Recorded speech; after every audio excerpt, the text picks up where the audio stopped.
Pag-uusapan natin ngayon ang tatlong kahalagahan ng pagkakaroon ng pangarap sa buhay. Alam mo ba na malaki ang epekto ng pagkakaroon ng pangarap sa buhay sa kasalukuyang nangyayari sa buhay mo ngayon at sa hinaharap? At kung ano ang meron ka ngayon ay dahil yan ay resulta ng pangarap mo noon o resulta ng paghinto mo sa pangarap. Naalala mo ba, nung mga bata pa tayo, marami tayong mga munting pangarap sa buhay. Pangarap natin na makakain sa Jollibee. Pangarap natin na matikman yung sarap ng spaghetti. Pangarap din natin ng mga bata tayo magkaroon ng mga bagong laruan, lalo na yung mga paborito nating karakter sa TV. Pangarap din natin na magkaroon ng bagong sapatos.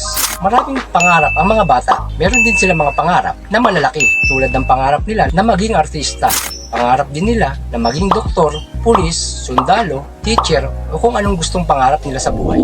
Basta, marami silang pangarap sa buhay. Nung teenager na, nag-iba ang mga pangarap nila sa buhay. Marahil pangarap nila magkaroon ng bagong cellphone, bagong motor, medyo nag-iba ang pangarap nila. Nung 20 to 40 years old, dyan yung mga panahon na dumadami rin ang pangarap. Pangarap nila ngayon na magkaroon ng bahay, lupa, sasakyan, o magkaroon ng negosyo, o pangarap na makapasok dun sa inaplayan nilang trabaho. 40 to 50 years old, dyan yung mga panahon na marahil may pangarap pa rin, o minsan nabawasan na yung pangarap. Dyan na rin yung panahon na pwedeng huminto na yung pangarap nila. 50 pataas, ito yung kaganapan sa likod ng katotohanan. Na 50 pataas ka na, dyan na yung humihina ka na. Dyan na yung panahon na nagkakaroon ka na ng sakit. At dyan na yung panahon na kaya pa ng utak mo pero yung katawan mo hindi na kaya. At yan ang iniiwasan natin na kung kailan na tumanda ka na, dyan na dumating yung panahon ng pagsisisi. Kaya pag-uusapan na natin ang tatlong kahalagahan ng pagkakaroon ng pangarap sa buhay at kung gaano ito kaimportante at hindi ka magsisi sa huli. Una, pag may pangarap ka, magkakaroon ng direksyon ng buhay mo. Ibig sabihin, meron kang tuwid na landas. Meron kang tuwid na tinatahak sa buhay.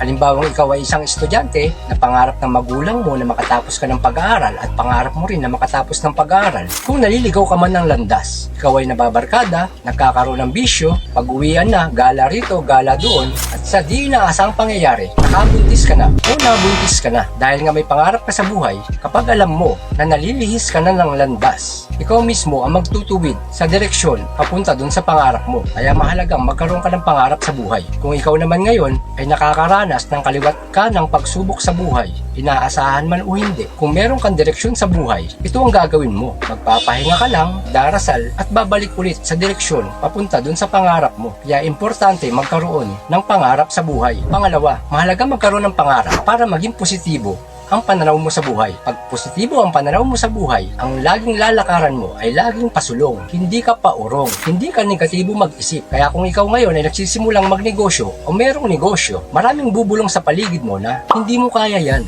Malulugi ka lang dyan. Huwag mo nang ituloy yan. Dahil may pangarap ka nga sa buhay at positibo ang pananaw mo sa buhay, babaliwalain mo ang mga naririnig mong negatibo sa paligid mo. Pangatlo, pag meron kang pangarap, malaki ang tsansa mong magtagumpay sa buhay. Dahil naniniwala ako na ang pangarap ay laging karugtong ng salitang tagumpay na hindi mo pwedeng paghiwalayin ang pangarap at tagumpay. Basta meron kang pangarap na ginagawa sa buhay, kahit makalimutan mo yung salitang tagumpay, yung tagumpay kusang lalapit sa iyo. Yun ang pinaniniwalaan ko. Ang kalaban natin dito makalimutan mo yung salitang pangarap. Na pag nakalimutan mo yung salitang pangarap, yung tagumpay kusang lalayo sa iyo. Parehas silang mawawala. Kung naliwanagan ka sa video ko, ano nang gagawin mo? Kaya sabay-sabay tayong mangarap para magkaroon ng direksyon ng buhay. Sabay-sabay tayong mangarap para maging positibo tayo sa buhay. Sabay-sabay tayong mangarap para sabay-sabay din tayong magtagumpay sa buhay. Hanggang sa muli, ako si Ricky Barbacciano, nag-iiwan ng napakahalagang mensahe na time is gold, napakahalaga ng oras, kaya kailangan mong kumilos habang ikaw ay malakas dahil walang nakakaalam ng oras ng iyong pagwawakas.